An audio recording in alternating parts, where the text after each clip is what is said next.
નમસ્કાર દોસ્તો, શાંતિશ્રમ ન્યૂઝમાં આપનું સ્વાગત છે।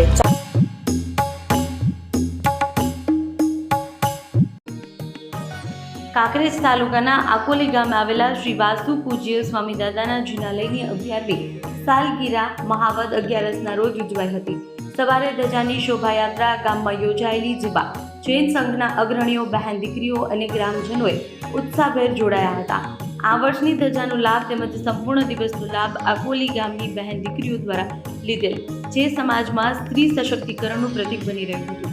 આ પ્રસંગે પધારેલા સૌ 18 અભિષેક અને 17 ભેદી પૂજામાં જોડાયેલા આકોલી ગામની બહેન દીકરીઓ વાજતે ગાજતે આવી ઉત્સાહભેર દાદાનો જયકાર સશુભ મુહૂર્તે ધ્વજારોહણ કરી ધન્યતા અનુભવેલ।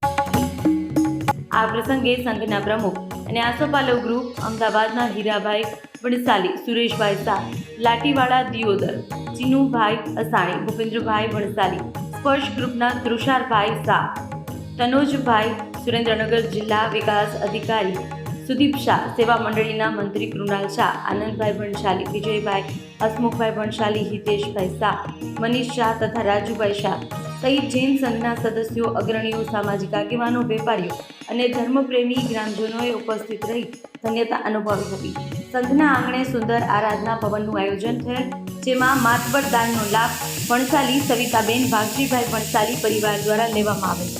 આવતા વર્ષનો ધ્વજારોહણનો લાભ નવીનભાઈ ભીમભાઈ કુરિયા પરિવારે લીધેલ। કાંકરેજ તાલુકા ભાજપના પ્રમુખ નટવરભાઈ પટેલ ઉપસ્થિત રહેલ। સમગ્ર આકોલી ગામે ભાઈચારો, એકતા અને ધાર્મિક સમરસતાનું અનોખું દ્રશ્ય સર્જાયું હતું।